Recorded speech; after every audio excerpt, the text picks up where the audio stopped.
Avocat de formation, micro en main par vocation. Il ne caresse pas les idées reçues, il les dissèque. Questionner ce qu'on prend pour acquis, appuyer où ça dérange, tordre les opinions. Ce n'est pas une exception, c'est sa spécialité. Du franc, du cru, du brut. Accrochez-vous. Voici Marc Boilard. Bonjour à tous, comment allez-vous, Isabelle Perron? Bonjour. Une autre belle émission qui s'en vient pour nous. Maison. En plus, il fait beau dehors et tout. Je veux te parler de sondage. Ben, absolument. Oui, je veux vous parler de sondage.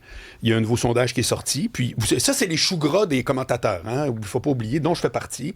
C'est-à-dire, à partir du moment où il y a un sondage, on est donc heureux de pouvoir commenter le commentaire du chiffre de là, ça a de l'air que. Là. Mais ce qui est intéressant avec ça, c'est que ça permet de se faire une idée aussi, qu'on soit d'accord ou pas quand on écoute les chiffres, ça permet de voir, nous, on se situe où sur les résultats. Alors, je peux pas être plus en désaccord. Comment ça? Je trouve que ça devrait être interdit. Pourquoi? Parce que ça influence l'opinion de façon démesurée. Mais de le commenter aussi? Ben oui, justement, exact. T'as raison, je change de sujet.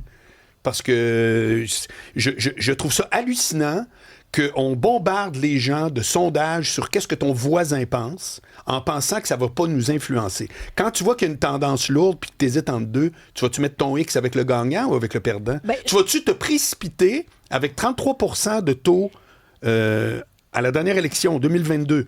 33, un tiers des Québécois ne va pas voter. Est-ce que tu penses que quand le parti qui est le tien est en train de gagner, ça te motive à dire « je vais aller rajouter mon X ». C'est vrai qu'on veut voter pour le gagnant. Bien souvent, c'est humain, c'est un réflexe. Par contre, moi, je trouve quand même qu'à ce moment-ci, ça nous permet d'aller voir, est-ce que moi, je suis d'accord avec ça? Quelqu'un qui est libéral, par exemple, puis qui voit que les libéraux ont perdu dans le sondage. Mais qu'est-ce que ça change, tu sois d'accord ou pas avec ce que les autres pensent? Je trouve ça intéressant. Moi, je trouve que ça donne une espèce de photo du moment présent, des journées que ça a été sondé, à quoi, de façon majoritaire, les Québécois pensent. Je trouve ça intéressant.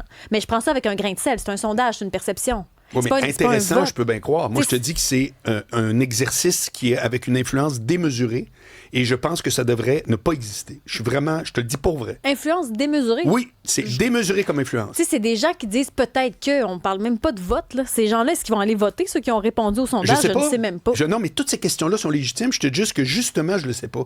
Tout ce que je sais, c'est qu'on en fait nos choux gras. Moi, le premier. Hein. Ben moi, je trouve que ça permet d'en parler. Comment on en parlerait sinon? Ben voyons, t'es drôle, toi. Regarde, hier, on était avec Pierre Nantel. Oui. On avait 1000 affaires à lui parler par rapport à ce que lui propose, ce que lui prétend, ce qui est sa lecture de pourquoi sa candidature plus qu'une autre, etc. J'ai pas besoin de savoir combien de personnes s'apprêtent à voter ni pour lui, ni pour son parti, le Parti québécois, pour avoir une idée en partant. Mais on pourrait inviter des candidats à la suite de sondage de voir comment ils vivent ça. Oui, mais on peut le faire sans ça. C'est ça mon point. Oui, mais ça, on peut le faire sans ça, t'as raison. Bon, moi, je suis d'accord avec toi. Maintenant, le deuxième volet, ou comme on dit souvent, la ou deuxième étage. Non, exact. On reste là-dedans. Non, tu vas voir. Mais ça, c'est le deuxième étage de la fusée. C'est-à-dire que, tu sais, l'abusé part. Là, ça, c'est les sondages. Est-ce qu'on devrait ou pas? On pourrait en parler encore longtemps. D'ailleurs, 87 Cube Radio. Très, très intéressant à savoir si les auditeurs pensent comme moi ou toi que les sondages devraient avoir lieu ou pas. Et plusieurs pensent comme toi. J'ai même pas besoin d'aller vérifier. Il y en a plusieurs ce matin qui nous l'ont dit. Ah bon? Oui. OK. Bon, bref. Mais là, attention! Parce qu'on continue dans le même sondage. Et ça, c'est d'une ironie, mais là, vraiment, tu sais, on m'entend ce qui joue avant que l'émission commence, le Marc Boilard ironie, telle affaire. Du cru, du vrai, bon, du ben, brut. sais-tu quoi? Attachez-vous. Mais là, je t'en souligne une. Là, ça, c'est du grand Marc Boilard. Il vient pas de moi. Il vient du sondage. Écoute ça. Okay. Parmi les enjeux suivants, lesquels influenceront le plus votre vote? C'est que ça, c'est tout le monde, là. OK? C'est un échantillon qui représente le Québec. Tout le monde. Toutes nous autres, vous autres, tout le monde. En première position, d'ailleurs, récemment, il y avait un sondage où ça avait descendu au profit du coût de la vie, pouvoir d'achat, ce qui est très rare. Habituellement, d'une année à l'autre, d'une élection à l'autre, en première position, c'est toujours santé, services sociaux. Oui, c'est une réelle préoccupation, tout à fait légitime. 48 %. En un mot, quand tu demandes aux gens interrogés, c'est quoi qui pourrait faire le plus évoluer votre vote, changer votre vote ou déterminer votre vote, il y en a 40, la moitié, qui dit santé et services sociaux. Et là, ça descend. Tout à coup, ça arrive à langue, culture et identité québécoise. Combien? 12 12 % Alors là, nous autres, on est là, on se déchire. Netflix, là, Carney n'a pas réussi, Netflix. Ça vous préoccupe. Mais on continue. La tenue d'un référendum sur la souveraineté du Québec, 8 % Mais ça, c'est pas nouveau.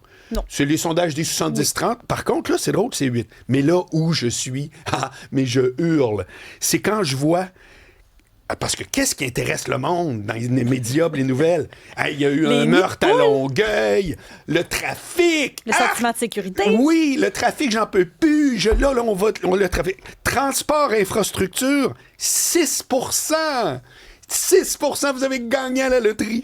6 % des répondants disent, mais non, mais quand ça se fait que ça vous gaze tant que ça, être pris dans le trafic? Quand vient le temps de dire, hey, c'est quoi l'affaire, là, vraiment? Moi, j'en parle la journée longue, je suis pris dans le trafic, ça m'écoeure. OK, c'est quoi le pourcentage de gens qui disent, ben oui, ça serait de quoi, là, si vous pouvez nous aider à régler le trafic? 6 % répondent.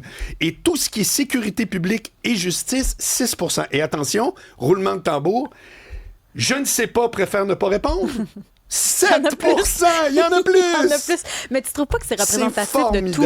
C'est représentatif de tout. Puis on en parlait hors d'onde. Je trouve que dans le comportement, on est souvent comme ça.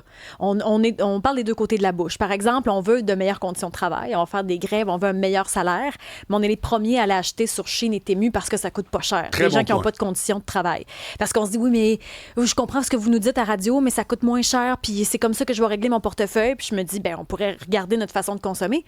Parce que vous êtes les premiers à faire la grève, à paralyser. Puis je comprends que des fois, les grèves sont nécessaires. Là. Oui, non. Sauf que combien il y a eu de grèves dans les dernières années? Combien se plaignent qu'ils ne sont pas assez payés? Augmentation de salaire, augmentation, parfait. Mais pourquoi, à l'inverse, quand on consomme, on veut le moins cher possible? Voilà, mais parce que ce qui m'intéresse... écoute, c'est pas compliqué, là. Sérieusement. Puis là, tu le vois avec le climat et tout, là. Ça, c'est un autre sujet que je pourrais me régaler, mais peu importe. Mais c'est le portefeuille. Mm-hmm. C'est mon portefeuille. Pas celui du voisin, là.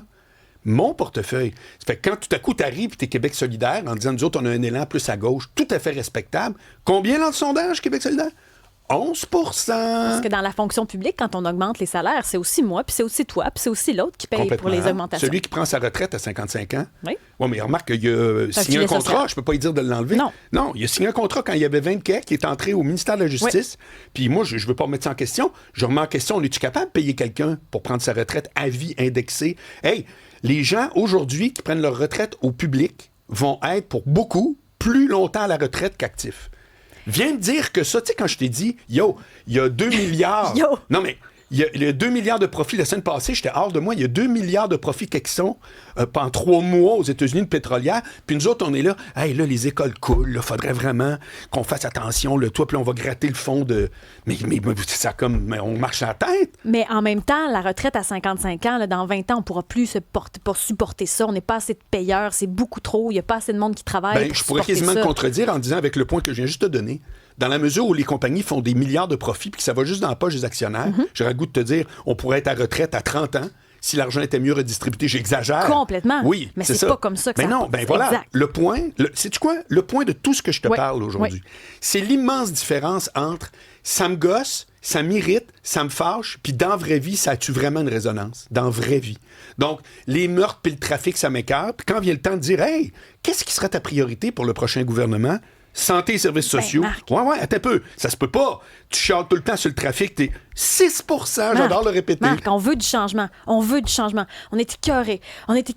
Mais on était écœurés de Justin Trudeau. Mais on a quand même réélu en forte majorité le Parti libéral. Ben oui. Après, c'est un choix, là. Oui. Mais ce qu'on dit, puis après, ce qu'on fait, c'est souvent deux choses. Spectaculaire.